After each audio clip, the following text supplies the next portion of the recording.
Evangelho de Marcos, capítulo 8, versículos de 1 a 9. Naqueles dias, havendo novamente grande multidão, e não tendo que comer, chamados os discípulos, disse-lhes: Tenho compaixão deste povo, porque já há 3 dias que não se afastam de mim, e não têm que comer. Se os despedir em jejum para suas casas, desfalecerão no caminho, e alguns deles vieram de longe. Os discípulos responderam-lhe: Como poderá alguém saciá-los de pão aqui num deserto? Jesus perguntou-lhes: Quantos pães tendes? Responderam: 7.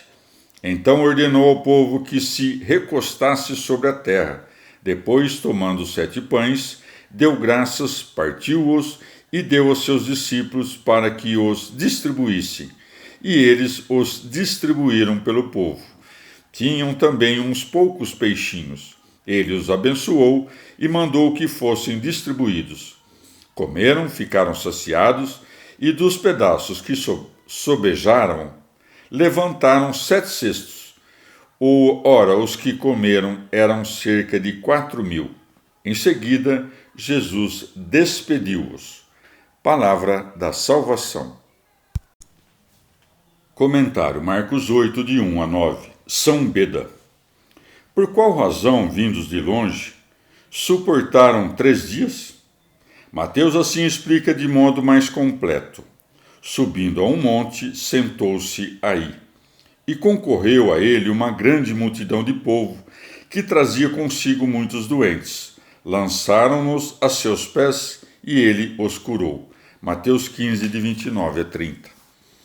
Nesta leitura, deve-se considerar no único e mesmo Redentor nosso a operação distinta da divindade e da humanidade, e que o erro de Eutiques, que ousou estabelecer uma doutrina segundo a qual haveria apenas uma única operação em Cristo, deve ser expulso para longe das fronteiras da cristandade.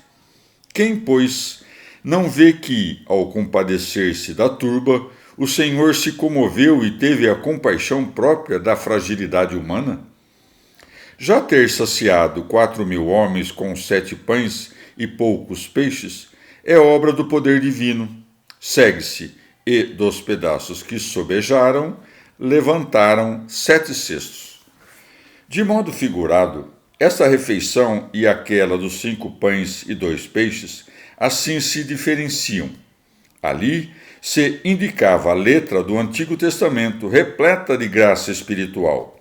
Já aqui, designou-se a verdade e a graça do Novo Testamento, que deve ser ministrada aos fiéis.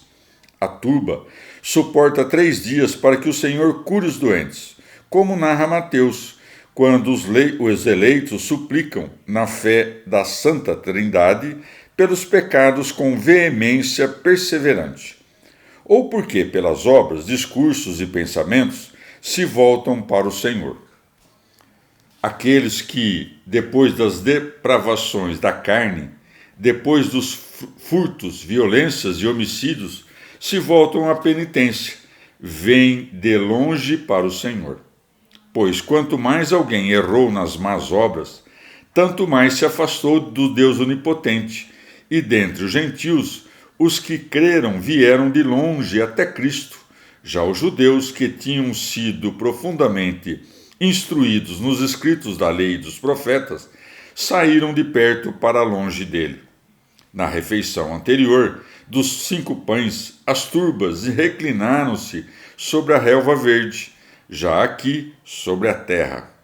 Pois recebemos a ordem de suprimir os desejos da carne pela escritura da lei, mas no Novo Testamento recebemos a ordem de abandonar também a própria terra e os bens temporais. Quando o Senhor parte os pães, dá a entender a revelação dos mistérios. Ao dar graças, mostra quanto se regozija com a salvação do gênero humano. Ao dar os pães aos discípulos, para que distribuíssem à turba, indica que atribuiu os dons espirituais da ciência e que ele quis que, pelo ministério dos apóstolos, o alimento da vida fosse distribuída para a sua igreja.